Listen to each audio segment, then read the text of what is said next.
Hey everyone, welcome up to episode 330.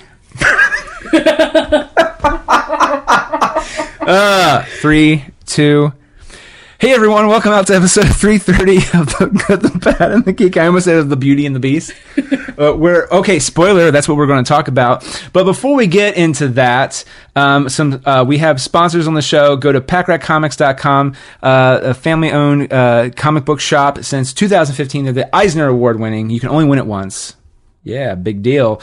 Best retailer store, 2015, Packrat Comics. And May 6th is their free comic book day, which we will be doing the Magical and Unauthorized Misadventures of Rocky and Bullwinkle.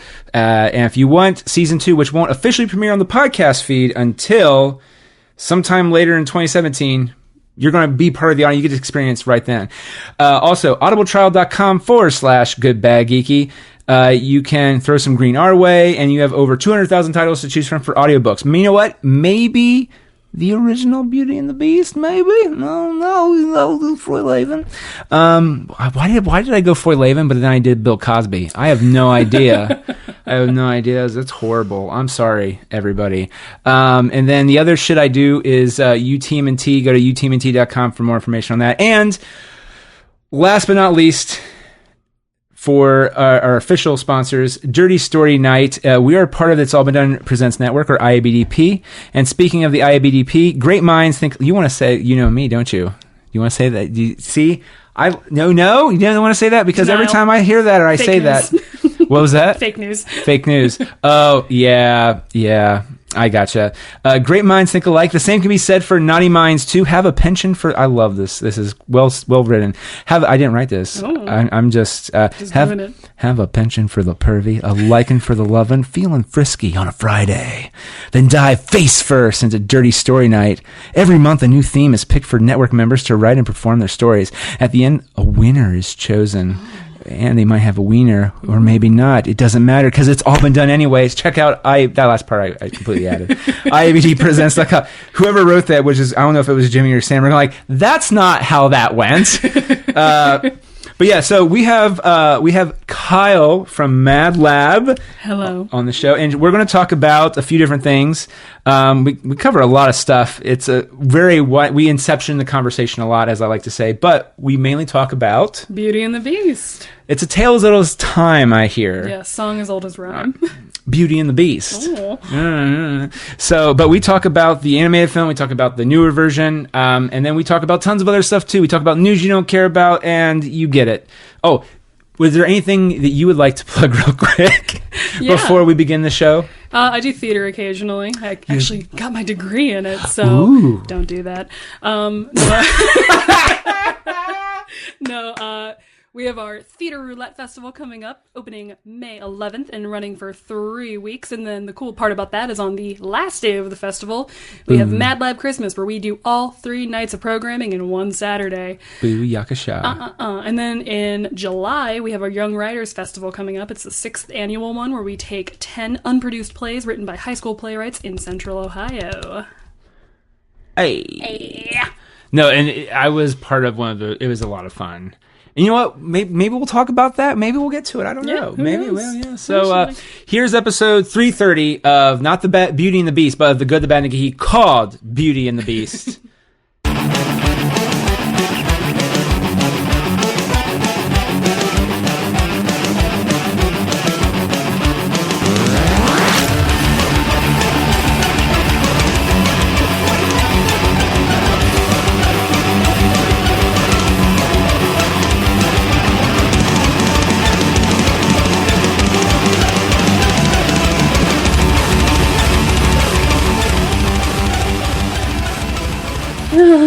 So, okay. See, yeah, this is weird, though. I'm not used to having people on that I've not had on before, which is fine. But usually it's like I'm interviewing them, and that's it. This is different, though, because, I mean, we know each other. Yeah. So we'll just get started. All right. So we do a bit in the show. It's not even a good bit. It's just a bit we do. It's called The News You Don't Care About. Usually I care about it, but no one else does. Okay. And it just makes me feel good about life. So, you know what the Mandela effect is? No. Mandela effect is where you have a similar false memory that is shared by multiple people or individuals. Berenstain Bears. Yes, a good example. And there was another one with the Shazam, the Genie movie with Shaq. My reason for bringing this up is that College Humor and Comedy Central, I think, went down the darkest timeline and actually made a 2-minute clip from Shazam with Sinbad. Oh my god! And it's awesome, and also I care about horrible. that. It's awesome. Okay, well, so I just wrote down shit from Wikipedia.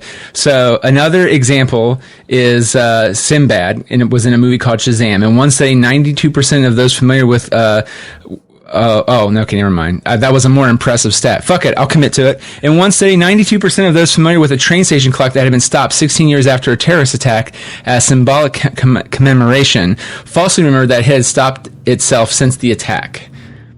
That's the same, but along with that, Bernstein, and Shazam. And I just thought that was cool because, like, he gets kind of pissy on Twitter about it. If you ever follow Sinbad on Twitter, I mean, he's a nice guy, but if people start, like, being trolls about it, he gets equally Patton Oswalt, for Sinbad. He doesn't cuss. Like Oswald does. I mean, the fact that Sinbad's getting any kind of attention right now because his career is... Well, and he was one of the false deaths out there, he? wasn't he? I feel like everyone's like, yeah, Sinbad got killed, and then it was kind of like along the Jeff Goldblum timeline. Yeah, Jeff Goldblum died. Jeff Goldblum. Oh man, I hope you know what. So many good actors. We've lost so many. You know, it was around the same time of the Bowling Green attack, and so many horrible things. And the terrorism attack. It truly is the darkest timeline. It is. This one is I just thought interesting. Again. News I care about, news you may not care about. Liam Neeson has signed up to play Detective Philip Marlowe in the film, The Black-Eyed Blonde. Just for reference, Raymond Chandler's PI has been played by multiple towering names like Elliot Gould, Humphrey Bogart, James Garner, and Robert Mitchum. Yeah. The Long Goodbye, The Big Sleep, Marlowe, and Farewell, My Lovely were the other movies. Okay. I've seen The Big Sleep. I'm a Bogart fan. Yeah. So I have never seen that. I feel that's a crime against cinema that I said that right now. I mean, there's a lot that I still haven't seen myself. Like, I call myself a Bogart fan, but I don't think I've ever seen The Maltese Falcon myself. Okay, so fair enough. Yeah. Because that, to me, is a pinnacle of Bogart. But I've not seen that either. That's true. I've seen like 20 minutes in the middle, but I was just really young. For those who listened to this before, I think we've not talked about this. I don't like older movies if a lot of it's overacting, like John Marsha. And if it starts doing that, I break out. Now, granted, though, some older movies, though, I might not have really given it a chance and just started like... A lot of Jimmy Stewart movies don't do that, surprisingly. Not really. I think a lot of it was just the transition from, stage acting to screen acting. Well, yeah, because you have that vaudevillian, you're hamming it up. You're doing the proscenium theater and making very sweeping gestures and big emotions, and then the camera acting, right. you curl your nose the wrong way, and it can portray a whole range of emotion. Right. Well, it's like Singing in the Rain. I did not ever give that movie a real good chance up until last year, and I watched that again a couple weeks ago. Phenomenal. Yeah. And it kind of talks about that a little bit, like silent movie stars where the brand, which it's the reason why I don't usually love anime, because usually they do the brand like, oh hey, teardrop, I don't feel blah blah blah. Little semi-hashtag symbol that makes them angry. Yeah.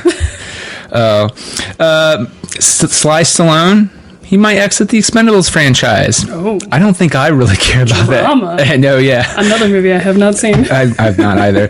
I think I've seen the first one, and it was cool because old 80s action stars showed up, and that was fun. But then the next one, a lot of them die. Oh, really? I watched the Red, the other one that's kind of like that. It had Helen Mirren and Bruce Willis. I got so turned on by Helen Mirren firing that gun in the garage. No, well, I mean, yeah. But I felt like this is wrong, I feel, for some reason to me. by society's norms, I should be like totally into the girl from Weeds, and fried green tomatoes for a deeper cut. Mary Louise Parker. Yeah, Mary Louise Parker. I was like, I am just really fucking turned on by Helen Mirren firing that gun, killing a bunch of dudes. I've always had a thing for Sean Connery in Entrapment. Okay, I have a thing for Sean Connery. Everyone has a thing for Sean Connery, but mostly like older Sean Connery. Oh. Not necessarily Bond Sean Connery. Okay, like Untouchables Sean Connery, or is that like a little bit too far back? I mean, he's getting a little grayer there, so I'll mold that in. But okay, I mean, usually like I grew up with an Indiana Jones box set in my house, so yes, just like I love that little Henry Jones old Jr. professor vibe. Okay, now this last bit. No, we got two more. Star Trek Discovery. The new Star Trek show on CBS, it's delayed again, but Rainn Wilson will be, from The Office, is going to be playing the character Mud. If you know who Mud is. But I'm making a face in general. You don't like Rainn Wilson? I mean, it's okay if you don't. I do like him on The Office, and I tried watching that Detective I'm House, but for Dead Bodies show that he was on for a little bit, where he's like an asshole. That would have been better if it wasn't on Fox. Like HBO, like where they could, in Netflix, where they could go deep and actually go a little bit more blue. And, and you could tell like poor Rainn Wilson. I think he would have benefited better from that. I feel like a lot of actors from The Office are kind of getting that Seinfeld effect where anything else out there, and I'm like eh.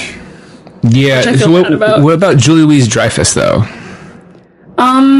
Oh yeah, she definitely broke the mold with Veep, but that's a show on HBO. That's true. So maybe they need to just be on HBO shows. And just thinking about this, now granted, I don't think he actually had a genuine hit until this last year, but 13 Hours, Krasinski had been kind of doing the same thing. Like because I remember Something Barred, which is actually, if you like rom-coms, an actually decent movie. You check that one out. I like rom-com. Here's the thing, and this is what makes me sad, because it will never happen now. They set it up for a sequel because it's part of a book series by Emily something or other. Something Borrowed is the first book. Something Blue is the second book. And so he tees up the second book's movie, but which will now never happen because the first movie bombed. Yeah. And it's so sad because I really want to see that movie. And it won't happen. That's why there's fan fiction.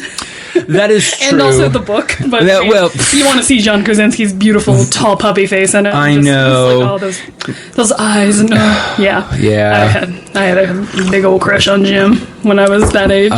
This was in its prime. Oh my God. Pam. I loved Pam. I loved Mindy. I loved Pam. I really loved Erin.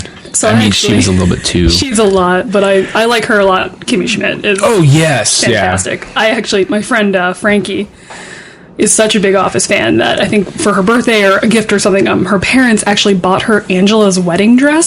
So she owns Angela's wedding dress, like from that episode. Oh my God! And has pictures with it. Is she going to wear it like when she gets married? I'm just curious. I hope so. Because that would be freaking rad. No, it really would. I would like pictures of that, please. It's somewhere. I know that I've seen them before. Oh my gosh! Now the last bit is actually we'll probably talk about a bit. So April Fool's came and.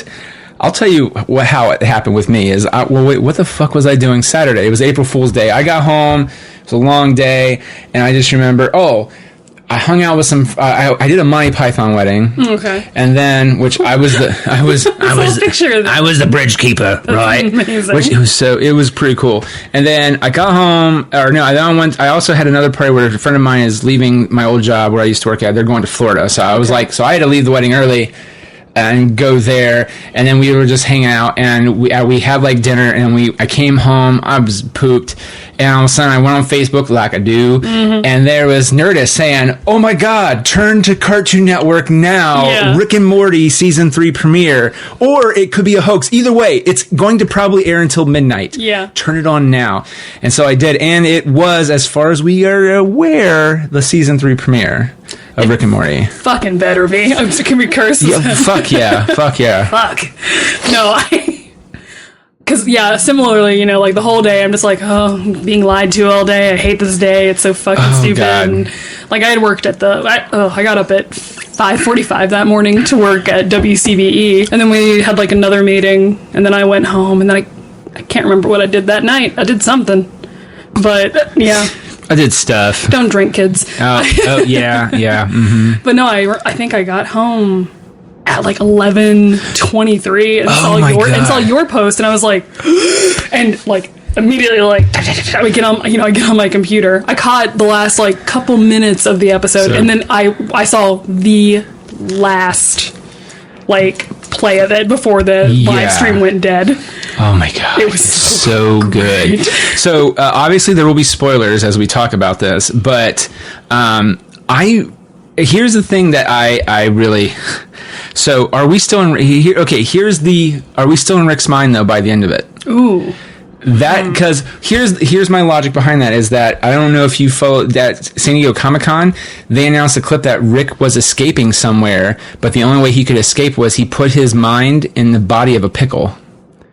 And matter of fact, they released a clip, I think, a week or two ago where Morty... Pickle Rick. Yeah, he's like, I'm Pickle Rick, motherfucker! What up? Morty, come here, I'm a pickle! I wonder almost if that's just going to be a continuation of what he was doing, like transferring his like consciousness to other bodies. That would be rad. I mean, so maybe he like gets addicted to that, like, or something, but no, that's interesting. But I mean, by the end of that episode, wouldn't his brain have been melted if he was still... Well, Rick is a master at manipulating, but what if they were one step further, which is they realize they can't melt his brain, but they're still like stimulating, because he was kind of fooled in that one episode, it was M. Night Shyamalamians or whatever. It was the dude from the not Bob and Tom, the Mr. Show, I can't remember, he was painted blue, David Cross. Yeah, he was the alien, and he was just like, he kind of fooled Rick at first, and then he didn't, and he completely lost. So they could be doing that, but I don't know. I know, well, because I was thinking about that, because I'm thinking about it now. I rewatched it, and at the end of last season, they have like the Federation and all the pills, and and Jerry gets a job,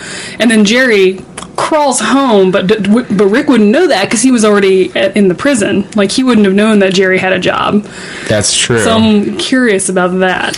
See, now, did you catch that too? That was also a nod to the pilot episode at the very end, where he's like, "We're going to go on adventures, Morty. We're going to," like, it's almost the same exact thing, except for he didn't trip over a fucking vacuum cleaner. Like, but and also I appreciate too that Morty had no fucking clue what was going on. No, because he's just like, we're going for Szechuan sauce, which McDonald's is now kind of thinking about bringing back. Wait, really? Because I kind of want to try it. When they were talking about it, I'm like, I have no memory of this happening. I was looking at like the alien that Nathan Fillion played, the bug, and like I was like, what the fuck? It looks like Chinese food. Like, they didn't fucking serve it in Chinese. They did. It was like a little Chinese food-like box of chicken McNuggets with the sauce, and it's insane. I don't think I've eaten McDonald's. I eat McDonald's breakfast occasionally, but I don't think I've eaten like McDonald's. It's because you're a better person than a lot of people. Well, no, I think it got ruined for me by Morgan Spurlock. That really the McDonald oh god damn it. Supersize Me? That one, yeah. Like I watched that one, and like they had a special feature where they did this like spore experiment with the French fries, and it just ever since then I was like, nope. Fair enough. See, I like to eat everything. I do too. Well, I like to eat everything too. I mean, I had like the largest bowl of mac and cheese ever for dinner before I came over here. So oh my god, I make bad choices just like everyone else. Well, but you're making one less one, which is you're not eating as much McDonald's as everybody else. Like, well, I will say their ice cream cones are amazing. Yeah, I cannot eat any other ice cream cone now because it doesn't taste right. Really? Not even Dairy Queen? Because Dairy Queen, really? Not even Dairy Queen. Interesting. Because my one friend, he's very, he won't mind I say, he's very Jewy. He fucking loves to go to Chick-fil-A.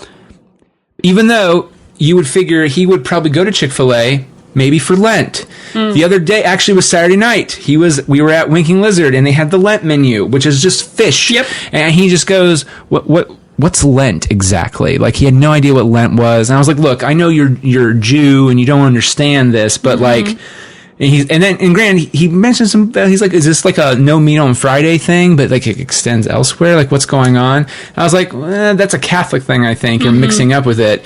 But it never correlated with me why all the fast food places have fish sandwiches this time of year until about 2 years ago.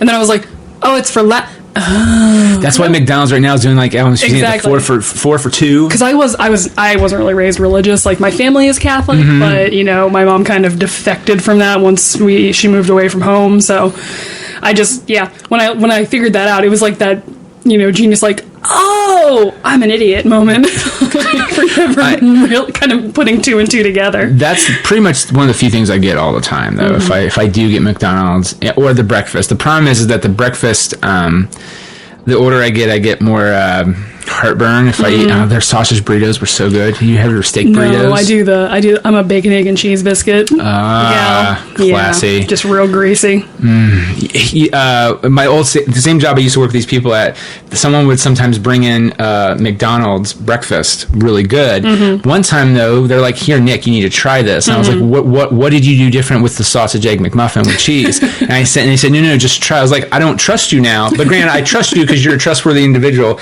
not like the Jew." Yeah. But I trust you, and my friend Tim was just like, "Just try it."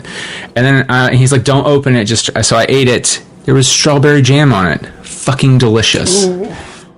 Okay. I'm saying. Interested. Yep. Just try it. And see, the thing is, the moment, and maybe you feel this way too. The moment I like anything, like really legitimately, like am invested in something, like a product, I feel like it stops being made almost immediately. It could just be my own Truman Show existence that I think, everything revolves around me, but I'll find it depends. If it feels like it's newer, or like then a test. Yes. Because again, Columbus is a test market, and so we get special things that other people don't get. The steak burritos? Yes. Fuck yes. Now I do feel that way, but with like the tried and true classics, like granted, what he had to do was he had to open a packet and pour the jam on. They didn't like make it like that. Oh, okay. So it's a secret menu. No, which I have never had the balls to do, because I feel some person's going to look at me like, what the fuck are you talking about? I'm not going to make your fucking triple chicken McNugget Big Mac McCheese or whatever. My cousin works at Disney, or she works for a corporation in Florida, and I'm kind of jealous right now. Yeah, but she always like sends me Snapchats of the like secret menu from Starbucks. Like there's a purple like kind of latte drink somehow that you can make, and it's like called the purple drink, and there's a whole secret menu at Starbucks that you can try. But I'm boring, and I will continue to drink my chai latte. Oh my god, that's so, see, yeah. Like, every time I walk in, okay, first off, Starbucks is overwhelming. Yes, and I just feel like people would hate me if I did that. Like I would hate people if I worked at a Starbucks and they were like, "Well, I want the wink wink like purple drink," and I'd be like, ugh, like every time. But I'm also just a hateful person. Like I'm not made for customer service, and yet I've worked in it pretty much my whole life. So we've inceptioned a conversation, as I like to say. So we're going to inception back by saying that because Rick and Morty. Oh my god, Rick and Morty. We just completely. I don't even remember how we got there. Nope, me neither. Okay, now if everything that happened did actually happen, we know that Rick is very not forthcoming with anything. Do you think though that what happened to Beth and his wife really did happen? Because if you notice, the portal in that last bit comes from above and drops the bomb, but in the one memory outside the Shoney's, because hey, Shoney's it's a great family place, was right in front of them. Yeah.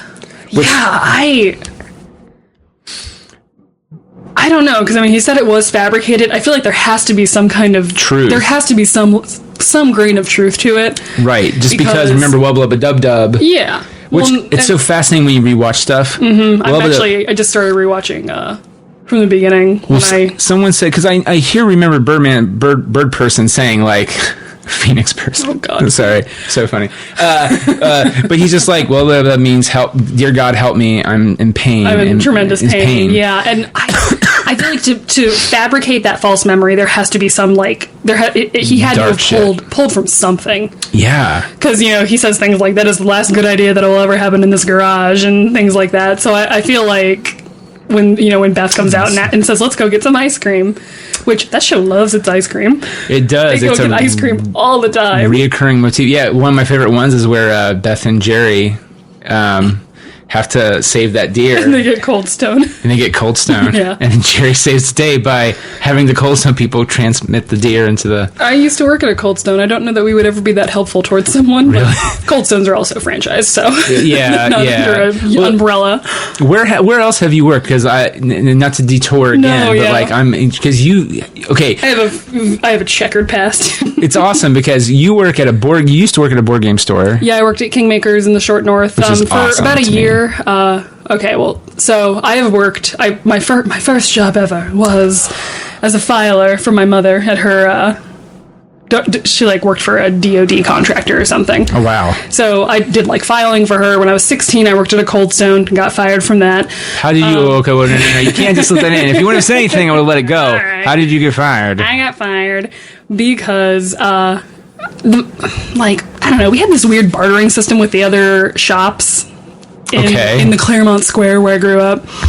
Interesting. So we'd exchange ice cream for French fries from this Greek place, and so the managers would always be in the back dicking around and eating French fries, and I'd be out front by myself making ice cream on a slab for a line of people, and I was that asshole who would go in the back and go, hey, you want to come help out? I would. You're just such a douchebag. I am a douchebag. I'm the worst. It's how dare you enjoy those delicious French fries? Yeah, so I think it was partially the managers kind of probably started talking bad about me to the owner, and it was also my own fault completely because I think I also badmouthed the manager's daughter to her unknowingly, not knowing that was her daughter. So I just, open mouth, insert foot. Okay. Like you do. And then I actually went across the square, the Claremont Square, where I grew up, had just a bunch of stuff. And I worked at a movie theater for Nice. Now, were they digital at that point? No. No, because, wow, oh my God, I worked through all of the releases of the first 3 episodes for Star Wars. Oh, I'm so sorry. Yeah. Those are my worst movie-going experiences. Oh, they're terrible. And I had a thing where we would double reel through 2 projectors the same film. So you would have the film going through theater 1, and then it would still continue on over to the projector at theater 4. So theater 4 would be 7 seconds behind theater 1. Oh, but wow. that way we could shove more people in movie theaters. Jesus. To get more people into that's midnight clever. showings, because it's right around the time that the midnight showings started getting really huge. Yeah. And one night during episode... It's one word. 3, maybe. It was 3 because I unknowingly got roped into working that night in my jean shorts, and I had just closed a show at my high school theater, and I was killing time before I had to go to the airport to pick up my mom, because by that point my mom had already moved back to Ohio. Mm-hmm. And so I went to the theater and killed time and ended up tearing tickets for 3 hours because they were short staffed on the midnight showing of episode 3. And then about an hour into the movie, the film broke, so 3 of the theaters went down. Oh, shit. And it coincidentally happened to be the 3 theaters that the people who had been waiting the longest and were at the front of the line got put into. So these people were waiting for a week, probably, and then didn't really get to see the movie at midnight like they wanted to. But really, who cares? It wasn't that good. There's so much that's in there that could be good, but then Lucas and just messes it all up. But the music is the best part. Anyway, sorry. No. It's one of those I still haven't seen Rogue One just because right when it came out was when I hurt my back more recently. I had 2 herniated discs, so I wasn't doing a whole lot. But I loved episode 7. Loved that one. Yes. I felt like a little kid again. Yes. It reminds me. What's it called? Hark of Arrogant. Or Hark of a Vagrant by Kate Beaton. So I love those, and she has one where little baby girl's born and a witch comes on. It's she will find a great love and da da da da da, and then in every movie they watch together, she'll fall asleep 5 minutes in, and then only wake up at the end and say, "Who is that?" And the parents are like, "No, that's going to be so annoying." And it's the perfect kind of thing. My cousin does that all the time too. The one who works down in Florida, she can't concentrate during movies. So Disney's Beauty and the Beast. Yes. Now, tell me what you told me. This is why I wanted you on the show. And I mean, I like talking to you too. So but I'm saying for this one in particular, you saw like opening weekend, and at one of the, we were getting ready for the show, and you just said, what did you say again? I don't want to ruin it. Talking about the beginning of the movie? The beginning of the movie, yes. Oh, yeah, and okay. you're like, this is my review, and it starts off with the beginning, which is... Yeah, I went and saw it. I was at breakfast and like chilling out, and I saw that it was playing at the Gateway, and I'm like, yeah, I got some time. I'm going to go check it out. God, I hope it doesn't disappoint me. And the first 15 minutes of the movie were so fast and so rushed and like just so like crazy that I felt like I was being rushed into an orgasm that I was not ready to have, and I just wanted to yell, "Slow the fuck down!" at the screen. It really overwhelmed me, and honestly, and I don't think I will ever say this again in my life, like the appearance of Josh Gad on screen actually was the thing that calmed me down, and I was like, okay, this movie may not be so bad after all, because he actually, I thought, did a really great job in that movie. Okay, so did you have a problem with Emma Watson as Belle? Because a lot of people said like her singing is really bad, and I was like, well, I can tell there's something digitally done to it. It's not auto-tune. Well, she has no vibrato. Like, it's just very like, and I didn't like some of the weird pauses she would take. Like, she'd be like, "Isn't this amazing?" And I'm like, "What are you doing?" And it was. I don't think that she was taught how to sing with a playback, because obviously they don't sing it live when they're making the movie, but she just kind of looked like she was mouthing along with the words and not, but I feel like you need to at least like pretend like you're actually singing when you're filming those. So she looked, I don't know, she looked kind of bored, and I just wonder if maybe the people making the movie said, you need to be as much like Paige O'Hara as possible, like which is not, and it leads to my kind of like, overall it was okay. But that was my overall final thing, and I don't know if I said this to you during when we were talking about this then, but actually I always like to throw Beauty and the Beast and Aladdin next to each other, because they're perfect reasons what one excels at and what the other one doesn't, which is I love both films equally, but like in terms of story, where like everything, like there's no, to me at least, pacing issues, story issues, Aladdin nails it. Yeah. But Aladdin doesn't feel musical. It feels like you threw some songs in there. There's like maybe 5 songs, and that's kind of it. But if you listen to Beauty and Beast, it feels set up as a musical. There's Belle reprise, Gaston reprise. And it's more operatic. It's very more operatic, yes. But it's very Broadway stage-ish, which is, you're surprised that they can even add more into the Broadway version. Yeah. So but up until Belle gets attacked by the wolves, it really irked me, because it's like, we got to end the movie in 15 minutes. Let's hurry it up.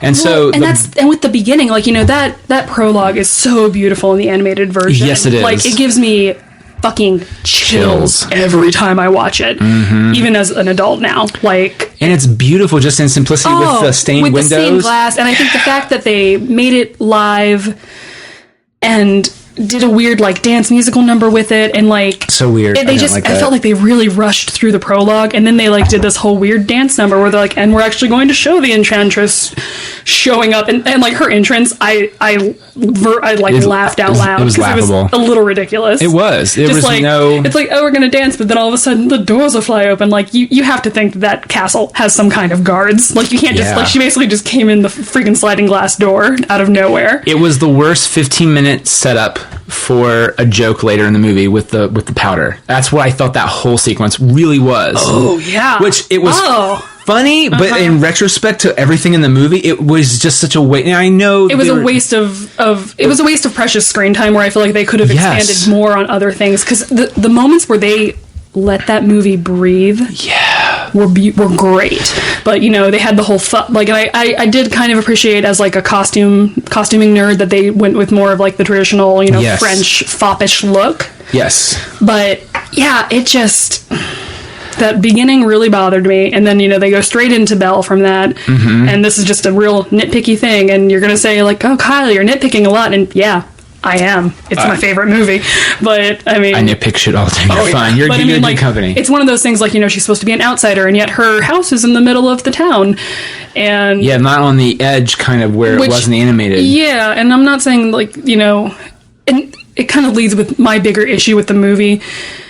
If you're just going to do a shot-for-shot remake of the animated film, then do a shot-for-shot remake. Yes. But they still changed certain things, so it was this kind of like weird, middling, like muddled thing. Right. Where if they had gone off in a completely different direction with it, like going more toward the original fairy tale, or maybe like trying to do more the Jacques Cousteau like kind of style, the French, the French one from the 30s maybe, or the 40s, I can't remember. So. But they didn't do that. They only picked certain elements to change, which sometimes worked, sometimes didn't. But at the end of the day, I was like, why'd you do this?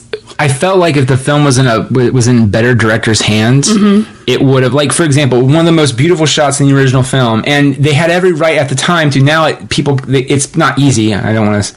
I'm lessening the talent of the animators, but like that the dance sequence with the chandelier. Yes. That is a technical achievement for them. Yes. And it looks beautiful. And so that's a beautiful sweeping shot. In the movie, though, you're just doing it because you're doing it. Yeah. It adds nothing to the scene anymore. This is literally, it's a moment. And it just...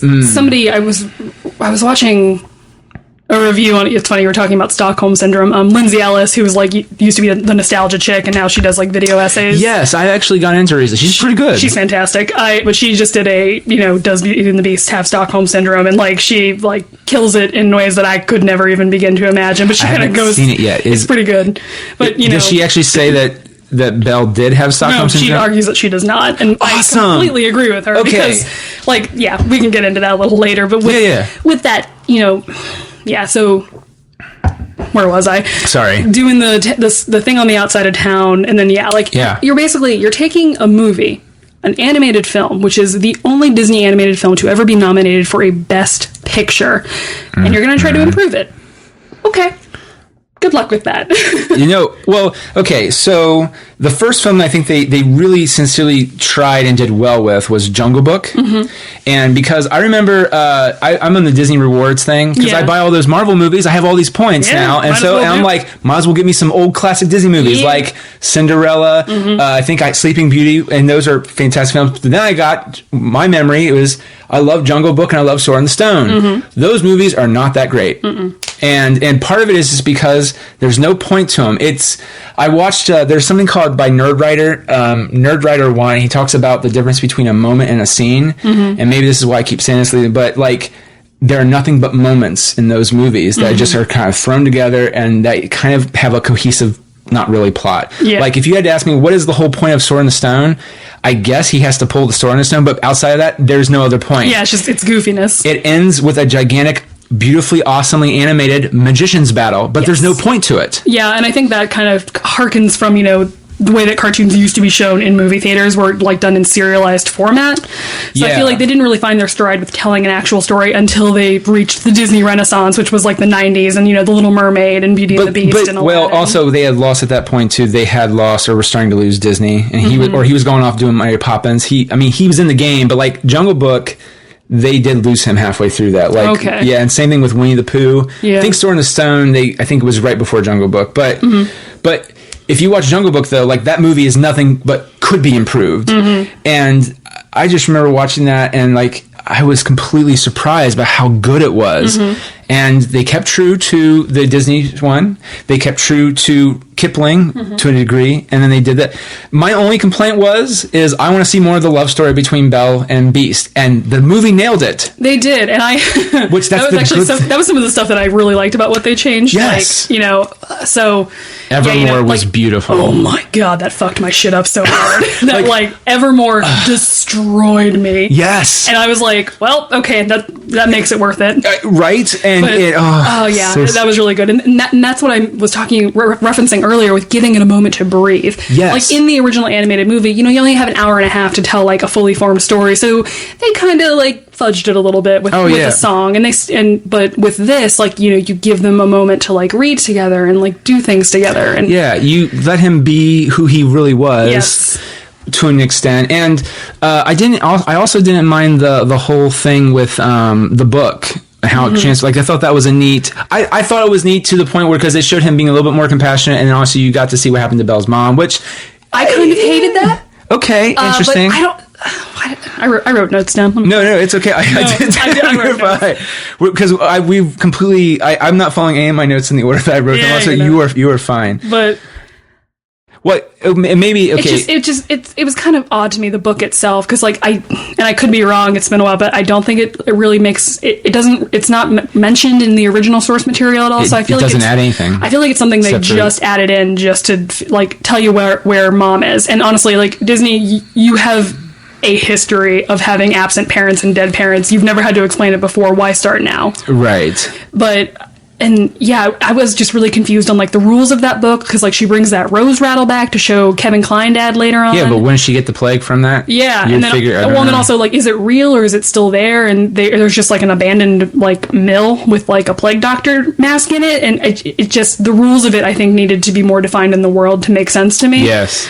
And then the fact that, you know, he's like, oh, I get to escape, but it's the cruelest, you know, it's the cruelest trick of all, because nobody will ever accept me. But they go there and have a flashback to show the mom dying, and they're not noticed. So it seemed well. Is that a flashback as in she's seeing? Oh, that's a good point. Okay. Yeah, like I didn't know. Like that's a really good point. Yeah, I just didn't know. See, I get easily lost in some of the moments sometimes. Yeah. So I guess I was just so happy they were showing more time between the two of them. But this, I will say that scene leads to a bigger problem with the movie, which is, I love me some Kevin Kline, and he is good in the movie, but he has no fucking point in that movie. No, I mean, he did sing that song, which that was also the other moment of me going, I didn't know Kevin Kline. Like, I stay very ignorant of movies that I'm kind of low-key excited about, because I don't want to be too spoiled for them. I did the same thing with the Avengers. Like, when I saw the Avengers the first time, I stayed so in the dark about it. And then when Tom Hiddleston showed up, I pooped my pants a little bit, because I was so fucking excited. So I like having that kind of organic experience when I'm in a movie. So I did the same thing for Beauty and the Beast. Did not know Kevin Kline was going to be the dad. And I'm like, oh, and that was another one of the, after the rushed orgasm moment, I was like, okay. All right, everything might be okay. And the same thing with Luke Evans. Like, Luke Evans as Gaston, I thought was fantastic. Yes, and I thought Josh Gad was good too, except for but it's not his fault. Some of the choices the story made, or I guess maybe it's because I've heard so much about the gay character thing. I was also kind of bothered too. I felt like Josh Gad is so fucking likable that you do want LeFou to turn good at the end, and he does, but like, I was like, I kind of wish there was more of and again, poor directing of the actor, or maybe different takes, which is show LeFou a little bit more fucking concerned about Maurice, that kind of thing, because instead, and I get it, he's worried more about Gaston, but there should be a part of him, like, he doesn't even really, if I remember correctly, he doesn't really, like, when they're on the road, he doesn't really like say, hey, you know, maybe we shouldn't do this. But it's more like, we shouldn't do this because you could get in trouble, Gaston, not because I'm a kind, considerate person that don't think you should be doing this. So that kind of stuff. But it all ties into Kevin Kline's character and then Agatha.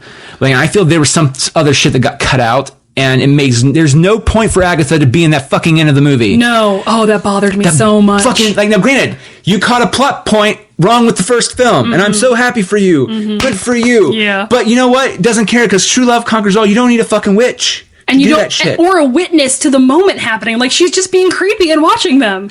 Yeah, like I'm sorry, Belle would fucking see that from peripheral vision. Yeah, and then also, like, you know, why does she have to be there to reverse the curse? Like, it was supposed to happen when he loved, and, you know, and another loved him in return. Like, so yeah, when she, and like, you know, they don't show the Enchantress in the beginning, and then they're like, oh, you're going to end up like that spinster over there begging for change. And then they show her again with Kevin Kline, and I was like, oh, so maybe she's cool, and, you know, but then, like, as soon as she pulled him into her little, like, weird hovel in the woods, I'm like, oh, she's the fucking Enchantress. I was so... What? It's so frustrating. And then when they show her walking up the stairs at the end, I was like... Don't you fucking... Like, I'm, like, in the movie theater going, don't you fucking do it. Oh, you're gonna fuck... At least they didn't give her one of... Okay, I mean, well, again, she wasn't gonna die, obviously, but, like, at least they didn't shoot it that way, which was... I think it was the third Pirates of the Caribbean movie. It really pissed me off that Gore Verbansky, whatever his name is, that they made a big deal in the second movie that the East India Trading Company were the big bad, the new big bad outside of Davy Jones. And guess what? They die in the first 5 minutes of the third movie. And that one guy has an amazing fucking death scene where he's just walking through as the whole ship slowly, like Matrix style, blows up around him, and then he just dies. Yep. And you're like, fucking waste of an awesome death scene. Yep. There was no fucking point in it, and I felt like I'm so glad that they didn't do that. It was so fucking frustrating. I did. Oh no! Like it. Yeah. I was trying to think of a way that it could have been utilized better. Oh yeah. I don't know. And that was the other and I feel like something got cut out though. Yeah, and it could have. And that's the other thing. If they had just gone in the like completely opposite direction of the animated film, like maybe they could have made it work. Because.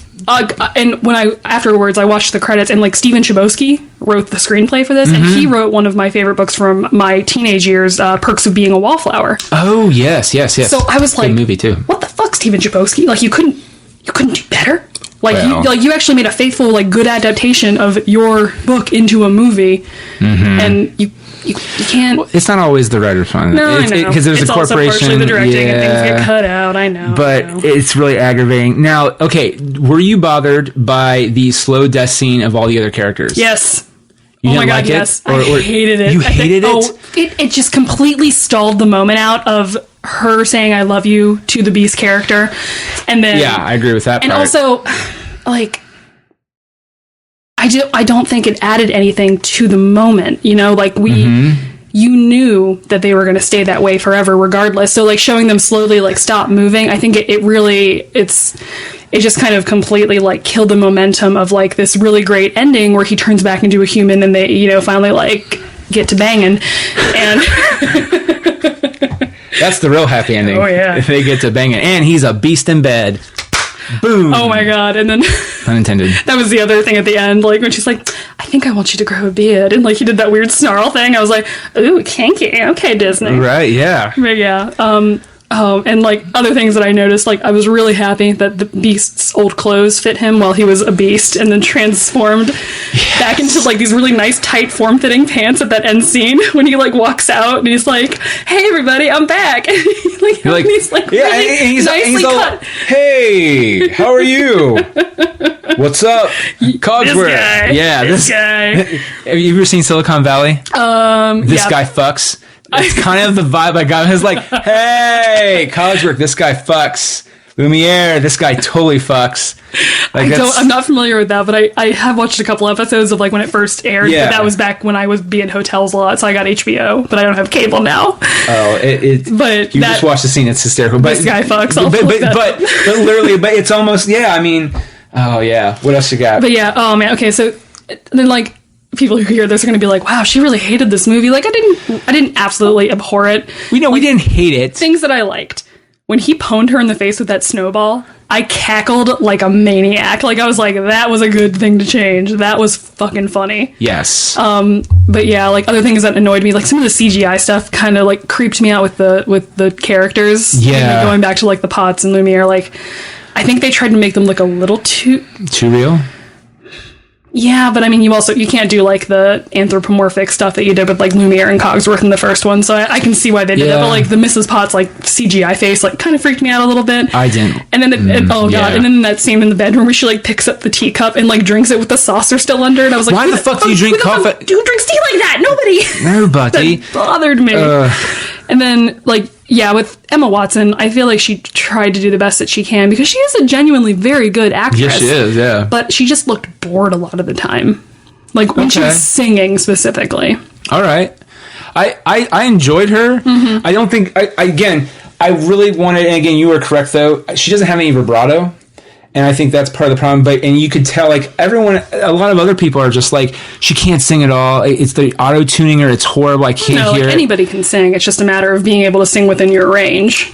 Right. And I feel like, I don't think she had the not just vibrato, but also the strength. Like the diaphragm support. Well, because she took voice lessons for this movie, so I just think she didn't really have the chops for it, unfortunately. Yeah, which because she looks like she looked amazing. The dress, the famous not pink dress, the gold dress. Yeah. The little extra stuff they did. I'm watching. I'm going, who the fuck cares about the magic? And then when you see, you're like, okay, never mind. It looks fucking gorgeous. Yeah, and actually, like, I'm usually not a fan of that yellow gold dress. I actually like. You like the white blue? I like the white blue dress and the pink one from Something There. And I do like that one too. Yeah, and it's one of those things that I'm such a weirdo. When I go to Disney, occasionally I'll get pins and stuff. Like I have a lot of Beauty and the Beast pins, and like Hunchback of Notre Dame pins, and anniversary stuff. And it's really hard to find a pin of her in that blue dress. And my I guess cousin-in-law, my cousin-in-law Steve found me one of her in that blue dress, and I'm like, I owe you a life debt now because it's like it's next to impossible to find one like that. I wonder why, because I would figure if you think of Belle, you think of the gold dress, and then you think of her in the blue white. You do, but I mean, if you think about it, if you look like anybody who goes to Disney and does the pin collecting, pin trading stuff, like everything about them is in their princess garb because they are the princesses. Yeah. Yeah. So yeah, like we already talked about though, Evermore. Yes. Fucked my shit up. I could have just watched 2 hours of that. Like, just, you know. And it was good to see the Beast kind of fucking walking around by himself. Yeah. And he's in song, but like, I feel everything else, which is kind of with the original Disney movie, he's always with people, or whether it be his servants or whatever. So it's nice to see him. It was very, I mean, I started to tear up. Yeah, I did too. It was beautiful. It was really, oh God, it was so good. And I also, that was, because I had like this moment for a minute, I'm like, why is she leaving in that dress? Like, take that dress off and put your old dress back on. But then like, it actually made sense because it was easier to track her through that scene as he was like singing at her as she bounded away on Philippe. But, yeah, oh God. The other thing that annoyed me, and after I rewatched the movie, I realized that I was mistaken by this. During the opening bell montage, I thought she just stole a piece of bread from the baker and didn't pay for it, and I was like, what the fuck, girl? And like, no, she paid for it. She did. But leading into this next note, oh boy, during Gaston's, song? Let's kill the beast song, like he throws, like in the original movie, he throws it at a haystack, which is fine, but this like one, he throws it at like. What I can only assume... Those are goods and wares from the local... Yeah. And, like, filled with, like, some kind of gunpowder because it explodes like that. Again, just... And I was like, way to set random shit on fire, Gaston. Like, what the hell, dude? And then... No, I mean, it looked cool, but it made no sense. It didn't. And, like, you know, other things that I liked, though, I liked that the villagers were kind of integrated into the story more, and, like, they were just... It showed that they were, like, memory wiped, essentially, or had, like... Now, were they also stuck in time like the rest of them? I don't know. I've seen articles passing around about them being in a time loop or something, or being stuck in time, but... Because I wondered about that the second time, because, you know... The Mr. Potts, Mrs. Potts thing. I'm like, so he just aged, like, we'll say it's 10 years like it was in the animated film? Yeah, okay. Now, this is another thing. I thought Emma Watson, who I love and adore, felt she was hardcore phoning it in as Mrs. Potts. And part of it is... Emma Thompson? Or Emma Thompson, not Emma Potts. Wow. Dude, I love Emma Thompson. I do too, and I had no idea that she was in that movie. I had no idea Ewan McGregor was Lumiere. I had no idea that Ian McKellen was Cogsworth until they showed up at the end, and I went... what the fuck? They were so poorly utilized in that voice recording room. Because, like... The only one who really gets close to being decent is McGregor. Because Cogsworth was poorly, like... It's just... And, like... Even when they showed up as humans at the end, like, I still didn't recognize McGregor until the credits came up, and I went, that was Ewan McGregor? Like, and that kind of goes with the whole, like, Belle thing, like, where they just told, like, you cannot deviate at all. Because I feel like they could have really injected their own, like, kind of spin on it or take on it, but they were just, you know, they had to be, like, Cogsworth had to be the stuffy, angry one, and Lumiere had to be the... Go more into the relation... Well, again, here... Okay, so... To go back a little bit, I actually enjoyed the deaths, but I agree with you, their deaths, but I agree with you that the editing of how it was placed within that scene was horrible. Matter of fact, in my head, it should have been as the rose falls, they're the first to go. Because here's the thing, Well, I cry easily. Yeah. And so, but like, I want to be, at the end of Beauty and the Beast, I'm fucking sobbing in the animated version. I want that. And I was like, you have all the pieces beautifully laid out there in terms of setting them up. If you showed that first. That's a good point. And then showed Beast and Belle. And it also gives more time for the Beast to actually die. Because he gets shot in this one as opposed to being stabbed. And that's, and that's hard, right? And that's one of those things too. I was like, I don't like this as much. I don't like he's going to get shot.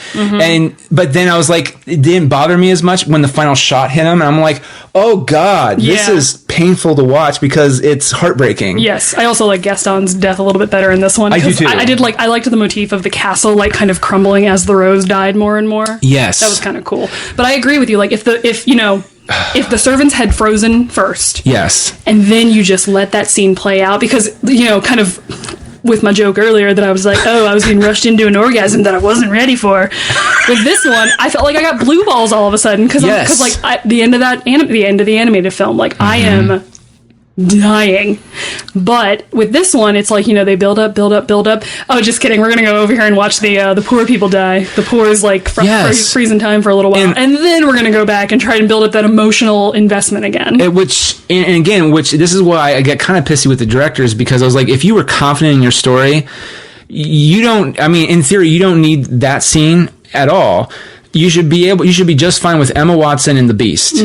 Or Emma, that's where I'm getting my problem. I'm confusing my Emmas. There's two Emmas in that movie. Yeah. Emma Watson and Emma Thompson. And so that's the problem. And then you throw Agatha in there, which distracts from that moment. It does, doesn't it? It does. And so then you have that problem too.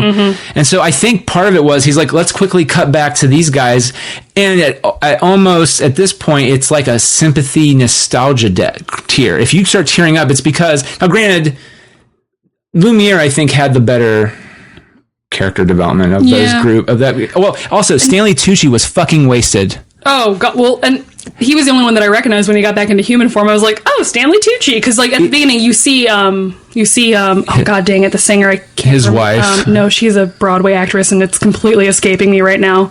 Yeah, she's the one singing the song. Right? Yeah, and she's Audra McDonald. God, that would have bothered me. Yeah, so Audra, like, I knew she was in there from the beginning because they show her very prominently at the top. Yeah. But no, Stanley Tucci, wasted. And, Jesus Christ. And like, what was it? Like, I did get a little tight in the heart when like Emma Thompson like Chip and she's like, you smell so good. I'm like, oh, that's kind of sweet. Like that gave me a little feel.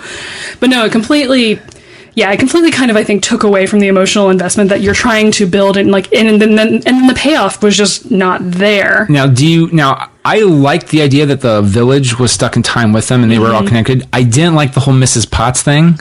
That irked me a bit, and I don't know why. Because in the movie, you got a sense that it's in the animated, it's Mrs. Potts and Maurice. Kind of, there's hints of it, very little, and it's and just they do it in the movie still, which is kind of weird, right? Right, because like they have this moment where he's painting the dancing scene, which also cracked me up. Like he's like, but like paint has got to paint. He's got to paint.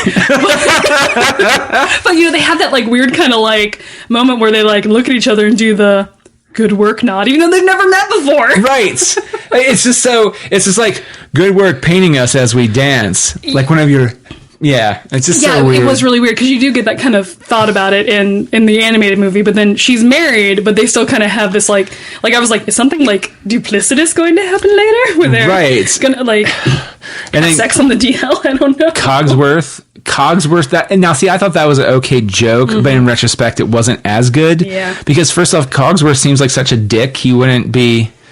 Oh no, I wish I was still a clock. Yeah. You're like Yeah, and it was just. It was odd, because in your head, the casting of those actors is so amazing. Like they could have done such good stuff with that, but they could have. They just, I feel like they were given, the 1991 version, and they were like, "Here you go." There are little moments, like Evermore is a good example, and there's some of the things done with like Be Our Guest was interesting, and I was telling Sarah because they released a soundtrack on YouTube, and it was just the song, so it was just the picture of the album cover and the song, and I was like, they slowed fucking everything down. And I get it because you can't animate that fast with real people. Yeah, I get that, and I kind of liked it in its own regard, but like the best parts is when it didn't held itself to the original. Again, It's the little moments where the characters, they do the same thing, but they don't do the same shot. Yeah, they deviate a little bit. A little bit. It's so nice. I did also like, what was it?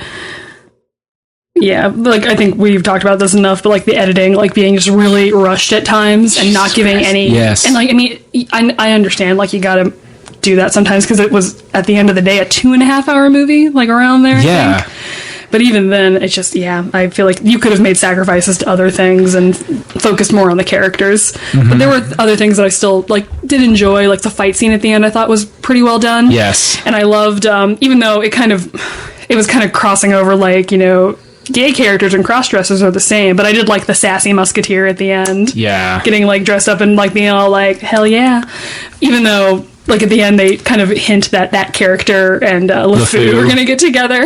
And I'm like, you're trying, Disney. Okay, that's fair. And by the way, that to me was way more interesting than the supposed kiss between him and Gaston, because that was the apparently thing. And I was like, I'm sorry. I didn't really see it. Like, I know it's... So, like, he makes, like, a kissy face at the camera or something during... But I thought that was at the mirror. Like, when Gaston walks away from the mirror and he just goes, yeah. I thought it was like he's at himself. I think it was during the Gaston song. Is how I remember it. Like, he's, like, talking about... I forget the lyric exactly, but he kind of LeFou sings the lyric and kind of makes a face at the camera, like, you know... We're all secretly gay, but they're not. But yeah, that stuff... That when I read that, I was just like, of course, because what is it, Arkansas or Alabama? Where was it? It was like Arkansas. I was like, whatever. Arkansas, Alabama. We don't like the different types down here. No, they have on a weirder side tangent. Have you heard S-Town, the podcast? I've seen people posting about it a lot, so I need to check it out. 5 episodes.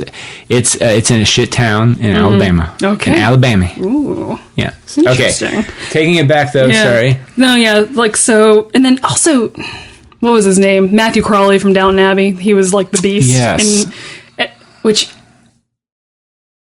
I don't know, like, because the voice acting was well, but then, like, when he came out in human form, and I also get this feeling with the animated movie too, I was just kind of, like, thrown a little bit. Mm-hmm. Like, oh, you're like he walks out and he has this, like, doofy ass, like, look on his face when he comes out, and, like, this guy, yeah. And I'm like, I get it, you're happy to see everybody, but okay, that's a different way to go at it. But I mean, even in the animated version, like, you can tell, like, the relief on his face, but this one he's just like, hey, all my friends are here. It's just, Jesus Christ.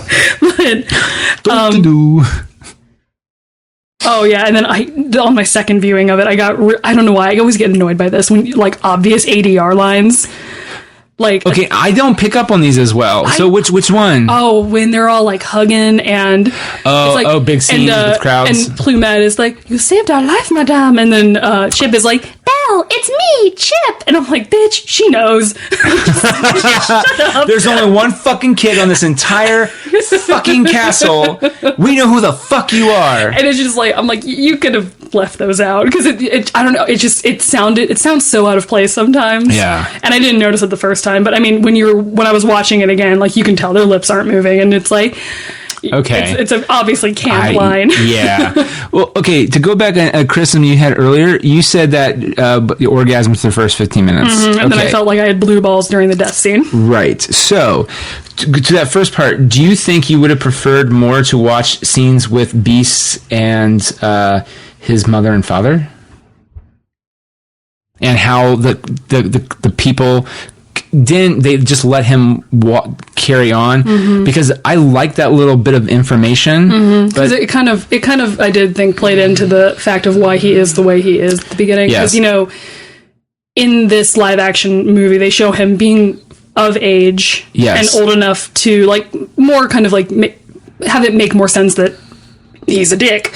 Yes. Whereas in the animated film version, like, he does this when he's 11 years old, because it's like 10 years, like his 21st year is when the Rose will finally die. Yeah. So in the animated movie, when he is, like, turning this old lady away, arguably he is just like a 10, 11 year old, like, little shit. Yeah, but okay, so that might be a plot hole in the original anime film. I only say that because in the original film, he looks like he does now. I know. At the end of the film, yeah, when he rips the photo away. And so maybe they're like, maybe they're frozen in time too in the animated film, but they don't really make that. They never say that. They never really make it clear, I guess, because they're like, he was cursed, and like, the rose, like, what is it? Like, the rose she had offered was truly an enchanted rose, which would bloom until his 21st year, which would arguably mean that he was 11 at the time of the events of being cursed and turned into a beast. Disney, you fucked up. Boom. But I just like imagine a little foppish like French 11-year-old like being like, "Fuck you, old lady," and like, Je suis. and then she's like, "Oh, small child like giving me sass, beast." Right. It's just really weird. Yeah, fuck you. Yeah. I did. Oh, that's a good point. And in this one, he was a fully formed person and like had more of a backstory to like. Yeah. It gave more impetus to like how he became that person. But I don't know, that was another thing. Like, that scene was okay, and I guess that's also why they did the Belle mom death scene, because it kind of balanced out the origin stories. That's true. Well, I kind of felt too that they let like the payoff for the not the treadmill, where did it take place at? Was it no, it's not a treadmill. No, a treadmill is where you walk and run on. No. The windmill. The windmill. The mill. There was a mill in there. Yeah. God damn it. The windmill, I thought there was going to be a lot more to that than what it was, because he's painting it at the beginning. Yeah. There's that. Like, I thought, or actually, matter of fact, fucking missed opportunity. The Beast should have gone back and got that thing and fixed it up. Yeah, because then, you get to like the act 1, like, tell me something about my mother, and then it's never mentioned again until she goes to the mill. And I feel like it was like, kind of like jam fisted in there, just like, just to like have this like payoff in act 2, like later on. And so like for some reason the mill stuff bothered me, but the like absent father didn't bother me as much with the Beast backstory. Fair enough. But yeah. But again, I wasn't bothered as much because I was just more like, they're adding more for Beast. Yeah, I did like that they fleshed out his character a lot more. God. And also gave them time to talk and like get flirty and like have conversations. Like the thing with the library, there was that great little small moment where he's like, did you just make a joke? I guess I did. Maybe. Yeah. And then he turns around and he's like, did I? I don't know. Did I? Like, he seems very unsure. And I was like, no, yeah, and I did like that little line where he's like, yes, some of them are in Greek. And I was like, okay, it's like, do more of that. Yay.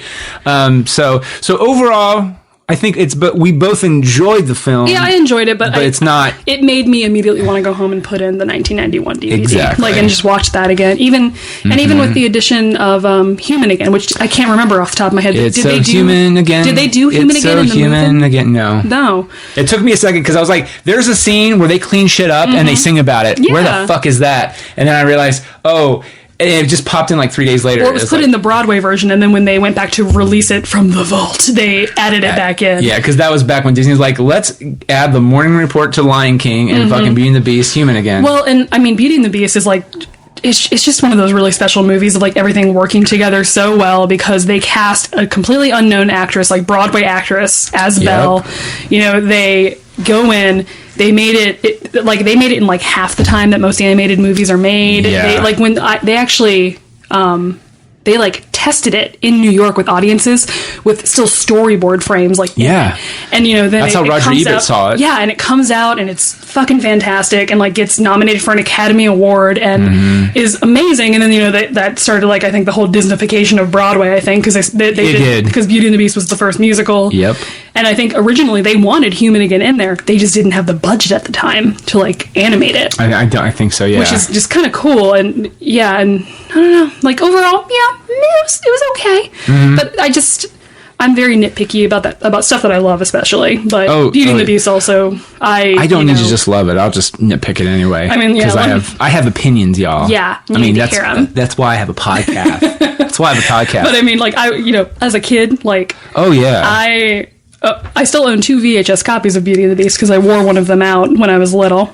I have it on DVD. I, have seen kind of all the adaptations. I think I wrote a paper in college on the different adaptations of Beauty and the Beast. Like I did that, and I did not Don Quixote. Cyrano de Bergerac. Okay. Because Cyrano de Bergerac has like 1,000. I was going to go a different direction on that. I was going to the Count of Monte Cristo, and you went. Yeah, it was much better. Yeah. Yeah, but so I did you include Roxanne in that study of Cyrano de Bergerac? I did, because and that's a great. It is a good one, and The Truth About Cats and Dogs, which is the gender swapped version of it. Yes, with Janeane Garofalo. It is actually. I love that movie. It's a cute movie. There's dogs involved. Yeah, and cats. yeah, and Uma Thurman. Yeah, but overall I thought it was okay. But I mean, like I'm a kid. Like I'm wearing a friggin' bell necklace on my. I was going to say that, and then I was like, by the way, I also has Gurr on it because they announced. Have you seen the announced today? Yep, I was. Yep. Oh, I'm so excited! It's been a good week.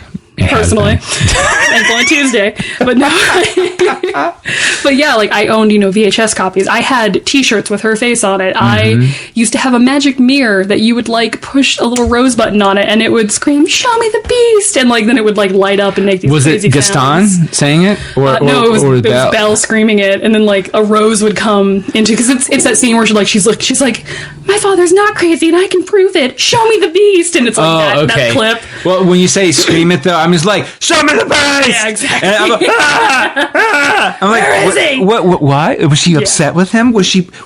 Did he steal the covers? He could have. Actually, he probably clawed them up unintentionally. That's true. So there's just like feathers everywhere. And then he rolled up into a ball and like kneaded them a little bit, and then his horns got caught, and then his hair's just everywhere. Yeah, his hair's everywhere. All right. So overall. It was okay. Yeah, it was okay. The original film a million times better. I mean, like Disney doesn't care at the end of the day because it made it got our money. It got our money. And it got everyone's money, apparently, because it's doing really well. And I think it's good. And, I feel like overall, they gave the Belle character a little more agency in this one than she had in the original animated film with her trying to escape. And I did like that about it. Yeah, I did too. But my end of the day, if you are going to do a live action version of it, like either make it either do it the way the animated film did it and just try to be as faithful as possible, or if you're going to try to make changes, like go for broke and make all the changes in the world, like make it something new, make it something different, because that was my biggest issue at the end of the day, was like they made some changes but not others, and it made it a very muddied movie at the end of the day, in my opinion. It did. I agree. All right, so before we end, I want to thank Kyle for coming out and being part of our show. Anything you would like to... This will go up as the time we're recording this next week. I'm not even going to edit this out because I'm that lazy. Yeah. So is there anything you would like to plug at MadLab or anything else? Oh, yeah, so I do MadLab stuff occasionally. So we're doing... stuff occasionally. Yeah, I don't live there. You were always the first there. If I ended, because sometimes Shane and I would come super early, and you were usually the first one there. Because you're awesome. I'm very introverted occasionally, so that's my pre-show ritual. Like I will go and just be in the theater by myself and have like a quiet moment, and it's kind of my classy. It's my It's kind of like my personal, just sort of like breathing time. Mm-hmm. Yeah. Because then so I usually will just go early to get some food and like do my makeup and listen to some bad musicals. But there's no such thing. I did a musical in high school called Pom Pom Zombies, which was about zombie cheerleaders. Okay, there might be some bad musicals, maybe. Yeah. But on May 11th, I believe, we are opening Theater Roulette, the longest running shorts festival in Central Ohio. Yes. I'm actually co-directing one of the nights with my bestie, Laura Spires. I'm also in one of those shows.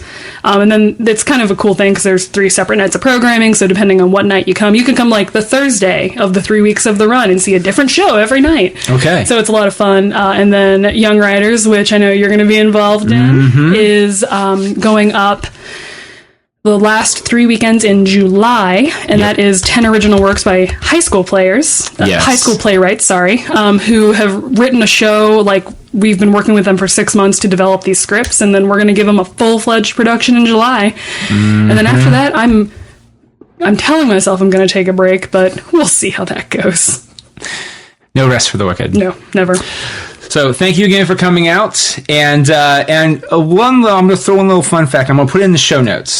There's a podcast called the Myths and Legends Podcast. Okay. And this guy scours all the major versions of a tale, and he does one for Beauty and the Beast. And the original novella, the French novella it's based after, is interesting, and I will post the link to that episode there because you might be kind of surprised about how it ends and what goes there. So we never got to that, but we've been talking for a while, so I didn't want to keep it. But it will be there in the show notes, so check it out, and thank you again. Yeah, thank you.